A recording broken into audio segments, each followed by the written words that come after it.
la noche que la casa despertó, nadie en el pueblo estaba preparado para lo que vendría. Desde hacía décadas, la antigua mansión en la colina había permanecido silenciosa, sus ventanas siempre cerradas y su puerta principal bloqueada con gruesas cadenas oxidadas. Sin embargo, esa noche, un destello de luz inusual atravesó las oscuras ventanas, y un grito desgarrador resonó en el aire gélido. Los vecinos más cercanos juraron haber visto sombras moverse detrás de las cortinas raídas, figuras espectrales que parecían flotar y desvanecerse con la misma rapidez con la que aparecían. Mientras tanto, en el pueblo, los rumores sobre la casa maldita se reavivaron con fuerza. Se decía que la mansión había sido construida sobre un antiguo cementerio indígena y que los espíritus inquietos reclamaban venganza. Alejandro, un joven periodista con una inclinación por los sucesos paranormales, decidió que era el momento de investigar la verdad. Armado con su cámara y un grabador de voz, se dirigió a la Casa de los Lamentos con la firme intención de documentar lo que allí sucedía. Al llegar, el aire frío y la sensación de ser observado no hicieron más que aumentar su determinación. Forzó la oxidada cerradura y empujó la puerta con fuerza. El chirrido de las bisagras resonó como un eco siniestro en la noche. Al cruzar el umbral, fue recibido por un silencio sepulcral, roto solo por el sonido de sus propios pasos sobre el suelo de madera crujiente. Las paredes estaban cubiertas de moho y telarañas, y el olor a humedad impregnaba el aire. Alejandro encendió su linterna y se adentró más en la casa. Cada habitación parecía más fría y oscura que la anterior. De repente, un sonido suave, como un susurro, llegó a sus oídos. Giró en redondo, enfocando la linterna en todas direcciones, pero no vio a nadie. Respiró hondo y continuó su camino, subiendo una escalera que crujía bajo su peso. En el segundo piso, una habitación en particular llamó su atención. La puerta estaba entreabierta, y desde el interior emanaba una luz tenue y pulsante. Con el corazón latiendo con fuerza, Alejandro empujó la puerta y se encontró ante una escena que nunca olvidaría. En el centro de la habitación, una figura espectral flotaba sobre un antiguo altar de piedra. Sus ojos vacíos parecían mirarlo con una mezcla de desesperación y furia. Alejandro levantó la cámara y comenzó a grabar, pero antes de que pudiera reaccionar, la figura desapareció en un destello de luz, dejando tras de sí un frío intenso y una sensación de vacío abrumador. Las pruebas estaban allí, pero las preguntas se multiplicaban. ¿Qué era esa figura? ¿Por qué apareció solo ahora? Alejandro estaba sentado en la pequeña cafetería del pueblo, revisando las imágenes y grabaciones de la noche anterior. Su mente no podía dejar de darle vueltas a lo que había visto en la casa. La figura espectral y la extraña energía que había sentido parecían fuera de este mundo. Sin embargo, sabía que debía regresar para encontrar más respuestas. Esa misma noche, se armó de valor y regresó a la Casa de los Lamentos. Esta vez, decidió investigar el sótano, un lugar que había evitado la vez anterior. Al bajar las escaleras, una sensación de opresión y oscuridad lo envolvió. El aire estaba frío y viciado, y la linterna temblaba ligeramente en su mano. El sótano estaba lleno de viejos muebles cubiertos de polvo y telarañas. Había cajas apiladas en las esquinas y estanterías llenas de objetos olvidados. Mientras caminaba, el crujido del suelo resonaba en la penumbra. De repente, un ruido sordo captó su atención. Provenía de una puerta al fondo del sótano, una puerta que parecía haber sido recientemente forzada. Alejandro se acercó con cautela y abrió la puerta. Lo que encontró al otro lado lo dejó sin aliento, una serie de túneles oscuros que se adentraban en las profundidades de la tierra. ¿Cómo era posible que existiera una red de túneles bajo la casa? Decidido a descubrirlo, comenzó a caminar por el angosto pasadizo, sus pasos resonando en la oscuridad. A medida que avanzaba, la sensación de ser observado se intensificaba. Los túneles parecían interminables, y el aire se volvía cada vez más denso. En un momento dado, Alejandro escuchó un susurro detrás de él. Giró rápidamente, pero solo vio la oscuridad. Con el corazón latiendo con fuerza, continuó su camino, hasta que llegó a una pequeña cámara iluminada por una tenue luz azulada.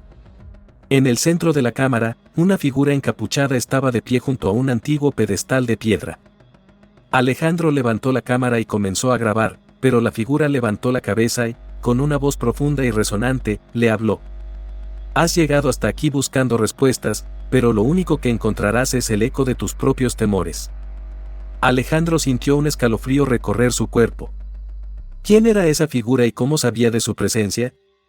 Antes de que pudiera reaccionar, la figura desapareció, dejando tras de sí un pergamino antiguo sobre el pedestal. Temblando, Alejandro se acercó y tomó el pergamino. Al abrirlo, descubrió inscripciones en un idioma desconocido.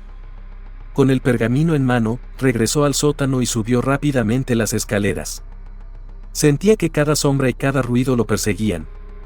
Al salir de la casa, respiró aliviado, pero sabía que debía regresar para descifrar el pergamino y descubrir el verdadero propósito de los túneles. Alejandro no pudo dormir esa noche. Las imágenes de la figura encapuchada y el antiguo pergamino lo mantenían en vilo. Sabía que debía regresar a la casa de los lamentos, aunque cada fibra de su ser le imploraba que no lo hiciera. Al amanecer, se dirigió a la biblioteca local en busca de información sobre las inscripciones del pergamino. Después de horas de búsqueda, encontró un libro antiguo que mencionaba símbolos similares a los del pergamino. Según el libro, los símbolos pertenecían a una lengua olvidada usada por una antigua secta que realizaba rituales oscuros para contactar con el más allá. Alejandro comprendió que la casa era un portal hacia otro mundo, un lugar donde las almas atrapadas buscaban liberar su ira. Esa misma noche, decidido a descubrir la verdad, regresó a la mansión. Al entrar, la casa parecía más viva que nunca, con sus paredes susurrando secretos y sombras danzando en cada rincón. Alejandro se dirigió directamente al sótano, llevando consigo el pergamino y una copia de los textos que había encontrado en la biblioteca. Al llegar a la cámara subterránea, comenzó a leer las inscripciones en voz alta. Al principio, nada sucedió, pero a medida que continuaba, el aire se volvió cada vez más denso y una extraña energía comenzó a emanar del pedestal de piedra. La figura encapuchada apareció nuevamente, esta vez más tangible, más real. «Has desatado fuerzas que no comprendes», dijo la figura con una voz cavernosa. «Ahora debes pagar el precio». Antes de que Alejandro pudiera reaccionar, el suelo bajo sus pies comenzó a temblar y una grieta se abrió, revelando una luz cegadora. La figura se desvaneció en el aire, y un viento huracanado comenzó a arrastrarlo hacia el abismo. Con todas sus fuerzas, Alejandro se aferró a un pilar, pero la fuerza del viento era incontrolable. De repente, un grupo de sombras surgió de la grieta y comenzó a rodearlo. Las sombras parecían susurrar su nombre, acusándolo de haber perturbado su eterno descanso. Alejandro sabía que debía hacer algo para detenerlas, pero el miedo lo paralizaba. Recordando las palabras del libro antiguo, comenzó a recitar una oración para calmar a los espíritus. Las sombras se detuvieron, y el viento comenzó a amainar. La grieta se cerró lentamente, y la figura encapuchada reapareció, esta vez con una expresión de alivio en su rostro etéreo.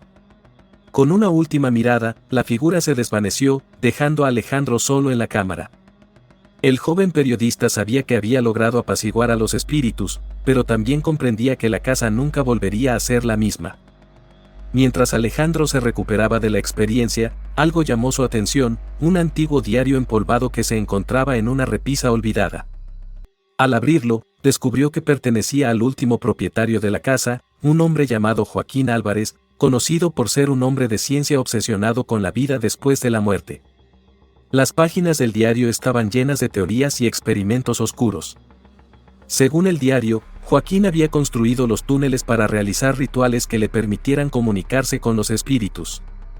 Su obsesión lo había llevado a unirse a la secta mencionada en el libro que Alejandro había encontrado en la biblioteca. La figura encapuchada, según las descripciones, era el propio Joaquín, atrapado entre los dos mundos debido a sus experimentos fallidos. Alejandro decidió llevar el diario a la biblioteca para estudiarlo con más detalle. Mientras lo leía, comprendió que Joaquín había intentado crear una especie de portal que le permitiera viajar entre el mundo de los vivos y el de los muertos. Sin embargo, algo había salido terriblemente mal, atrapando su alma y la de otros en la casa. De regreso en la mansión, Alejandro colocó el diario junto al pergamino en el pedestal de piedra y recitó nuevamente la oración. Esta vez, el aire se llenó de un resplandor cálido y las sombras comenzaron a desvanecerse. Las almas atrapadas encontraron finalmente la paz, y la casa quedó en silencio, como si hubiera sido liberada de una carga inmensa. Al salir de la casa por última vez, Alejandro sintió una extraña paz interior. Sabía que había liberado las almas atormentadas y que la Casa de los Lamentos ya no era un lugar de dolor y sufrimiento. El pueblo, aunque nunca supo la verdad completa, comenzó a ver la mansión con menos temor y más respeto. Con su cámara llena de pruebas y su corazón ligero, Alejandro decidió escribir un artículo contando solo una parte de su experiencia. Algunas historias, pensó, están destinadas a quedar en el misterio, dejando que la imaginación de cada uno complete los detalles. Mientras se alejaba de la mansión, Alejandro se detuvo un momento para mirar hacia atrás. La Casa de los Lamentos permanecía imponente en la colina, pero ahora parecía más tranquila, como si finalmente hubiera encontrado la paz. Alejandro supo que, aunque su búsqueda de la verdad lo había llevado a enfrentarse a sus peores temores, también le había permitido comprender el poder de la historia y el legado de quienes habían vivido allí. En el fondo, sabía que la casa siempre guardaría sus propios secretos, pero al menos, por ahora, los espíritus que la habitaban habían encontrado la calma que tanto buscaban. Con un último suspiro, Alejandro se alejó, dejando atrás la mansión y sus lamentos.